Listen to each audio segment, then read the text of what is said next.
নমস্কার বন্ধুরা, গ্লোব বাংলায় আপনাদের স্বাগত জানাচ্ছি। যাদের আর্থিক অবস্থা খারাপ অথচ আপনাদের RKSY রেশন কার্ড রয়েছে, আপনাদের জন্য সুখবর।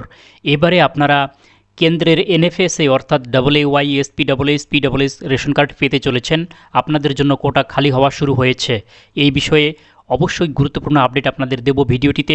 অন্যদিকে যারা যৌথ ফ্যামিলিতে এখনও রয়েছেন, আপনাদের কার্ড অনেকেরই ব্লক হয়ে যাচ্ছে, অর্থাৎ কেন্দ্রের NFSA কার্ডের যে শর্তাবলী রয়েছে, যেখানে রেশন কার্ড, যেখানে আপনাদের ফ্যামিলির ইনকাম বেশি হলে বা ইনকাম ট্যাক্স দিয়ে থাকলে বা চাকরি থাকলে আপনাদের কার্ড ব্লক হয়ে যাবে, সেই নিয়ে কিন্তু অনেকেরই কার্ড ব্লক হচ্ছে। আপনারা রেশন তুলতে গিয়ে রেশন পাচ্ছেন না। এদিকে স্ট্যাটাস চেক করতে গিয়ে দেখছেন আপনাদের এই ধরনের একটি মেসেজ আসছে, যেখানে বলা রয়েছে যে annual income of family exceeding allowable limit, অর্থাৎ আপনার যে ইনকাম, সেই ইনকামটা কিন্তু পার করে গেছে। এই যে NFSA এই কার্ড পাওয়ার যোগ্যতার যে শর্তাবলী রয়েছে, সেই শর্তাবলীর থেকে পার করে গিয়েছে। তো যাদের কার্ড বা ব্লক হচ্ছে বা EKYC আপনারা করতে পারছেন না, এখন আপনারা টেনশনে পড়ে গেছেন। এইদিকে আপনারা যে আয়ুষ্মান ভারত কার্ডের জন্য আবেদন করেছেন, আয়ুষ্মান কার্ড কিন্তু আপনারা এখন পাবেন না যদি NFSA কার্ড না থাকে। তো এইদিকে যারা গরিব ফ্যামিলি RKSY 1-2 কার্ড রয়েছে, আপনারা কিন্তু এখন আপগ্রেড হয়ে NFSA ক্যাটাগরির কার্ড পাবেন। আপনারা এখন আয়ুষ্মান কার্ডও করতে পারবেন। নতুন দর্শক হয়ে থাকলে চ্যানেলটি সাবস্ক্রাইব করুন, ভিডিওটি শেয়ার করে দিবেন। রেশন কার্ড নিয়ে এই মুহূর্তে একদিকে সুখবর, অন্যদিকে চিন্তা। আয়কর এবং সরকারি ডেটাবেস ক্রস চেকের মাধ্যমে সচ্ছল পরিবারের রেশন কার্ড ব্লক করার এই প্রক্রিয়ায় এখন দুটি দিক উঠে আসছে। প্রকৃত যারা দরিদ্র এবং RKSY কার্ডধারীদের জন্য দারুণ এটা সুখবর, কারণ NFSA কোটা খালি হচ্ছে। জাতীয় খাদ্য নিরাপত্তা আইনের অধীনে AAY, PSS, SPSS কার্ডের একটি নির্দিষ্ট আসন বা কোটা থাকে। সচ্ছল বা আয় প্রদানকারী পরিবারগুলোর ভুয়ো অযোগ্য কার্ড বাতিল হওয়ার ফলে এই কোটায় প্রচুর এখন শূন্যস্থান তৈরি হচ্ছে। প্রকৃত দরিদ্রদের এবারে সুযোগ বৃদ্ধি হচ্ছে। এতদিন যারা চরম আর্থিক অনটনে থেকেও বাধ্য হয়ে RKSY 1 বা 2 রেশন কার্ড ব্যবহার করছিলেন, কোটা খালি হওয়ায় এখন সেই প্রকৃত দরিদ্র পরিবারগুলো ছোট কার্ড বা NFSA ক্যাটাগরিতে আপগ্রেড হওয়ার সুযোগ পাবেন। কিন্তু অন্যদিকে যারা যৌথ পরিবারের রয়েছেন এখনও, তাদের জন্য একটা বড় চিন্তার কারণ, পরিবারের যে কোনো একজন সদস্যের আয়ের কারণে পুরো পরিবার ব্লক হয়ে যাচ্ছে রেশন কার্ড থেকে। যৌথ পরিবারের কোনো একজন সদস্য যদি আয়করদাতা বা চাকরিজীবী হয়ে থাকেন, তবে সরকারি সিস্টেমে স্বয়ংক্রিয় যাচাইয়ে অটো ভেরিফিকেশনের ফলে পুরো যৌথ পরিবারকে একক আর্থিক পরিবার হিসেবে ধরে নেওয়া হচ্ছে। যেহেতু যৌথ পরিবার প্রথম যখন ডিজিটাল রেশন কার্ড বানানো শুরু হয়েছিল, সেই সময় কিন্তু অনেক ফ্যামিলি একসাথে যৌথ পরিবার হিসেবে আবেদন করেছিল।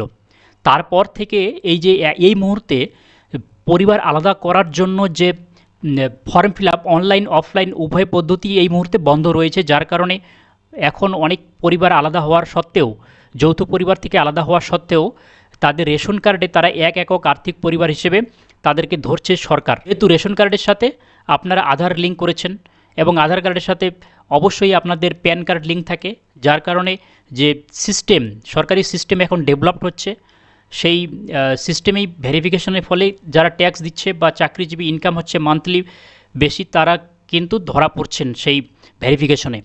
এবারে দরিদ্র সদস্যরাও ক্ষতিগ্রস্ত হচ্ছে। একজনের আয় বেশি হওয়ায় খেসারত দিতে গিয়ে একই প্রোফাইলে যুক্ত থাকা পরিবারের বাকি যোগ্য সদস্যরাও চাল গম বা EKYC করার যখন করছেন, তখন তাদের কার্ড ব্লক হচ্ছে বা ইনঅ্যাক্টিভ ব্লক দেখাচ্ছে। তো এই উপভোক্তাদের জন্য এখন যাদের যৌথ পরিবারের এই সমস্যার কারণে কার্ড ব্লক হচ্ছে, আপনারা এখন কি করবেন? আপনাদের এখন উপায় রয়েছে অফলাইনে BDO অফিসে আবেদন করা। যদি পরিবারের প্রকৃত বার্ষিক আয়ের সীমার ভেতরে থাকে কিন্তু ভুল ডেটা ম্যাচিংয়ের কারণে EKYCর ব্লক হয়ে থাকে, তবে পঞ্চায়েত বা পুরসভার কাছ থেকে আপনারা ইনকাম সার্টিফিকেট নেবেন আপনারা, এবং আপনাদের যে উপযুক্ত ডকুমেন্ট সহ BDO অফিসে আপনাদের বা খাদ্য পরিদর্শকের অফিসে লিখিত আবেদন করতে হবে আপনাদের। অফলাইনে এছাড়াও অফলাইনে আপনারা ফর্ম 13 নম্বর ফর্ম, যে সচ্ছল বা চাকরিজীবী সদস্য থেকে বাকি দরিদ্র সদস্য যারা রয়েছে তাদের রেশন প্রোফাইল আলাদা করার জন্য সমস্ত নথিপত্র সহ অফলাইনে 13 নম্বর ফর্ম আপনারা পূরণ করে BDO অফিসে জমা দেওয়ার চেষ্টা করতে পারেন।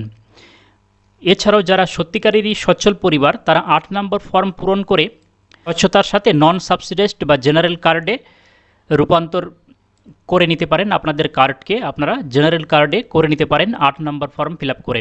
এভাবে আপনাদের চেক করবেন আপনাদের এখন কার্ড কারো ব্লক হয়েছে কিনা বা ইনঅ্যাক্টিভ দেখাচ্ছে কিনা। ভেরিফাই রেশন কার্ড এখানে ক্লিক করে আপনাদের রেশন কার্ড স্ট্যাটাস আপনারা চেক করে দেখতে পারেন যে অ্যাক্টিভ রয়েছে না ইনঅ্যাক্টিভ হয়ে গেছে, ব্লকড হয়ে গেছে। রয়েছে সার্চ টাইপ, আপনারা কি দিয়ে সার্চ করতে চাচ্ছেন, রেশন কার্ডের নাম্বার দিয়ে সার্চ করতে চাচ্ছেন নাকি আধার নাম্বার দিয়ে সার্চ করতে চাচ্ছেন, সেটা এখানে টাইপ করবেন এবং সেই কার্ডের রেশন কার্ডের নাম্বারটা এখানে দেবেন। এই যে ক্যাপচা কোডটা দেখছেন, ক্যাপচা কোডটা এখানে দেওয়ার পরে সার্চ বাটনে ক্লিক করলে আপনারা অ্যাক্টিভ রয়েছে না ইনঅ্যাক্টিভ রয়েছে সেটা চেক করতে পারবেন। আপনাদের যদি কারো এরকম সমস্যা হয়ে থাকে, কার্ড ব্লক হয়েছে বা রেশন তুলতে পারছেন না, অবশ্যই কমেন্ট করে জানাবেন।